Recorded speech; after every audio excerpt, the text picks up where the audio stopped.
নমস্কার বন্ধুরা, আজ আমি ভিডিওতে বলবো মে মাসের কুম্ভ রাশির মাসিক রাশিফল সম্পর্কে। 1 থেকে 31শে মে পর্যন্ত কুম্ভ রাশির লোকেদের কেমন যাবে, এই মাসে গ্রহ নক্ষত্রের স্থিতি কী রূপ থাকবে, কোন কোন গ্রহের স্থান পরিবর্তন হবে, তার কি প্রভাব পড়বে, এবং স্বাস্থ্য, আর্থিক স্থিতি, পারিবারিক জীবন, দাম্পত্য জীবন, কেরিয়ার, চাকরি, ব্যবসা এই সমস্ত কিছুর উপর কি প্রভাব পড়বে সে কথা বলবো এই ভিডিওতে। এই মে মাসে দুটি বড় গ্রহ রাশি পরিবর্তন করবে। 15ই মে দেবগুরু বৃহস্পতি তার রাশি পরিবর্তন করবে। 18ই মে রাহু তার রাশি পরিবর্তন করে থাকবে। এই রাশিফল চন্দ্র রাশি ধরেই করা। চলুন বিস্তারিত আলোচনা করা যাক। কুম্ভ রাশি হলো শনিদেবের রাশি, অর্থাৎ শনিদেব হলেন এই রাশির অধিপতি। শনিদেব রয়েছে আপনাদের দ্বিতীয় ভাবে, সেখানে শুক্র ও বুধও রয়েছে। তৃতীয় ভাবে রয়েছে সূর্যদেব এবং চতুর্থ ভাবে ঘরে রয়েছে গুরু, ষষ্ঠ ভাবে রয়েছে মঙ্গল এবং অষ্টম ভাবে রয়েছে কেতু। সর্বপ্রথম বলবো স্বাস্থ্যের কথা, আর এই স্বাস্থ্য বিচার করা হয় প্রথম ভাবে। প্রথম ভাবের অধিপতি হলেন শনিদেব, যে দ্বিতীয় ভাবে রয়েছে শুক্র ও বুধের সাথে, এবং সেখানে রাহুও রয়েছে। স্বাস্থ্যের দিক থেকে বড়সড় কোনো খবর নেই, অর্থাৎ স্বাস্থ্য ঠিকই থাকবে। যেহেতু দ্বিতীয় ভাবে শনিদেবের সঙ্গে রাহু রয়েছে, তাই ছোটোখাটো সমস্যা দেখা দিতে পারে স্বাস্থ্য নিয়ে এই মে মাসে, যেমন গলার কোনো ইনফেকশন কিংবা যারা দাঁতের সমস্যায় ভুগছেন তাদের সেই সমস্যা ভোগাতে পারে। অবশ্যই এক্ষেত্রে বাণীর উপর নিয়ন্ত্রণ রাখতে হবে। এবার বলবো লেখাপড়ার কথা, অর্থাৎ বিদ্যার্থীদের কথা। পঞ্চম ভাব এই লেখাপড়ার ঘর, অর্থাৎ পঞ্চম ভাব দেখেই বিচার করা হয় বিদ্যার্থীদের লেখাপড়ার কেমন হবে, কতটা সফলতা আসবে।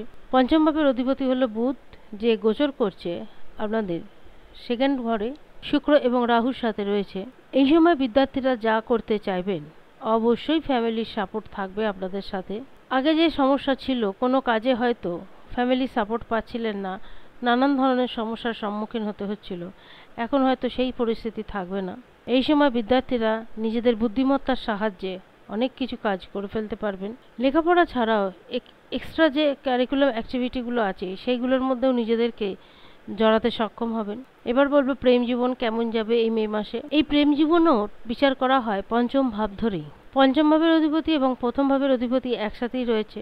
বাণীর উপর একটু নিয়ন্ত্রণ রাখতে হবে, তবে বাণী ততটা কঠোর হবে না। সময়ের সাথে সাথে বাণীর মধ্যেও একটা মাধুর্যতা দেখা যাবে, তবে ছোটোখাটো ব্যাপারে একটু রেখে যেতে পারবেন, কারণ মঙ্গলের দৃষ্টি রয়েছে প্রথম ভাবের ওপর। তাই ক্রোধকে নিয়ন্ত্রণ রাখার চেষ্টা করবেন, ছোটোখাটো জিনিস নিয়ে বেশি মাথা ঘামাবেন না। দাম্পত্য জীবন খুব ভালো যাবে, দাম্পত্য জীবনে কোনো সমস্যা নেই। একে অপরের মধ্যে যে বোঝাপড়া সেটা খুব ভালো থাকবে। তবে 14-15ই মের পর থেকে দাম্পত্য জীবনেও কিন্তু ছোটোখাটো সমস্যা দেখা দেবে। যেমন ধরুন, ক্রোধের কারণে হয়তো একে অপরের মধ্যে যে বোঝাপড়া ছিল, আপনাদের কথাবার্তায় হয়তো সেই বোঝাপড়ার মধ্যে কোনো একটা খামতি থেকে থাকবে। কাজকর্মে তো অত্যাধিক চাপ থাকবে, যদি নিজ ব্যবসার সঙ্গে যুক্ত থাকেন বা কোনো বড় বিজনেসের সঙ্গে যুক্ত থাকেন, সেক্ষেত্রে কাজের চাপ প্রচুর থাকবে। সেরমভাবে হয়তো সময় পরিবারকে দিতে পারবেন না, সেই নিয়েও একটা সমস্যা দেখা দিতে পারে।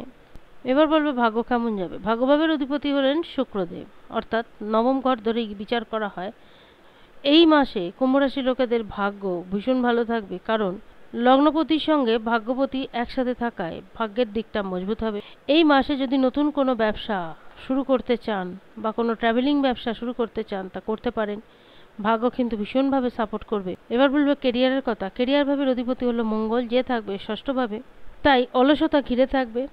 যে কাজ যে সময় করার কথা সেই সময় করবেন না, ক্রমাগত সেই কাজকে টালতে থাকবেন, পরে করবেন বলে। এমনটা করবেন না, তাহলে অবশ্যই কিন্তু সেটা আপনাদের কাজকর্মের উপর বিরাট একটা নেগেটিভ প্রভাব ফেলবে, যার জন্য কেরিয়ার ধ্বংস হয়ে যেতে পারে। এই মনোভাব কিন্তু চলতে থাকবে যতক্ষণ মঙ্গল ষষ্ঠভাবের ঘরে থাকবে, কারণ মঙ্গল যে স্থানে রয়েছে না আপনাদের ষষ্ঠভাবে, কর্কট রাশিতে, মঙ্গলের ওটা নিচ রাশি। তাই মঙ্গল নিচস্থ হওয়ায় মঙ্গলের যে ক্ষমতা, মঙ্গল যে যে জিনিসের প্রতীক, যদি সেই জিনিসের সঙ্গে যুক্ত থাকেন, তাহলে নির্ধারিতভাবে সেই দিক থেকে ফলটা ভালো আসবে না। এই যেমন ধরুন নেগেটিভ চিন্তাভাবনা আসবে, কাজকর্ম ভালো হচ্ছে কিন্তু তাও নেগেটিভ চিন্তাভাবনা আসবে।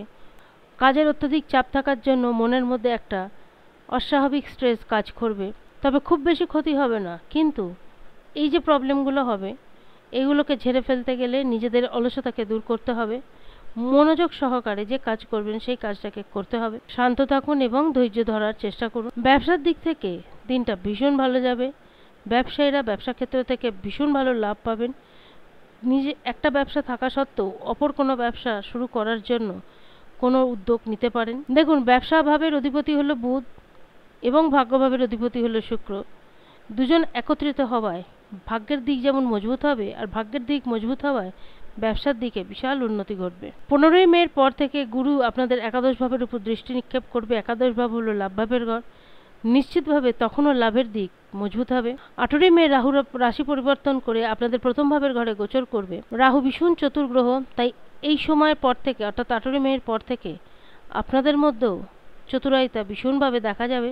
সবশেষে বলবো উপায়ের কথা। দেখুন, এই মাসে সমস্ত গ্রহ সাপোর্টিভ রোল প্লে করলেও মঙ্গল কিন্তু সাপোর্ট দেবে না।